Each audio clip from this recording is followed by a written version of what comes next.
నేటి పోటీ ప్రపంచంలో చదువుల్లో కానీ ఉద్యోగాల్లో కానీ సక్సెస్ సాధించాలన్నా, అనుకున్న లక్ష్యాన్ని ముద్దాడాలన్నా ఆంజనేయ స్వామి జీవితం నుండి మనం నేర్చుకోవాల్సిన 5 బంగారు సూత్రాలేంటో తెలుసా? వాల్మీకి రామాయణంలో హనుమ సముద్ర లంఘనం చేసినప్పటి నుండి సీతమ్మను కనుగొనే వరకు ప్రదర్శించిన అద్భుత లీలలే ఇందుకు నిదర్శనం.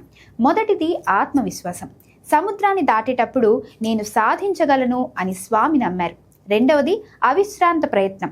మైనాక పర్వతం ఆతిథ్యం ఇచ్చిన పని పూర్తయ్యే వరకు విశ్రమించనని ముందుకు సాగారు. మూడవది యుక్తి.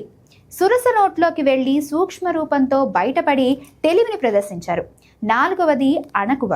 లంకలో రాక్షసుల కంటపడకుండా అహంకారం వీడి చిన్నగా మారి వెతికారు.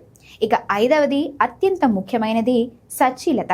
లంకలోని పరస్త్రీలను చూసినా మనసు చెలించకుండా కేవలం సీతమ్మ కోసమే వెతికారు.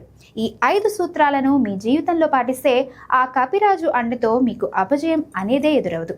ఈ ఆసక్తికరమైన అంశాలు మీకు నచ్చినట్లయితే వెంటనే లైక్ చేయండి, షేర్ చేయండి. మరిన్ని మంచి అప్డేట్స్ కోసం మా భక్తి టీవీని సబ్స్క్రైబ్ చేసుకోండి.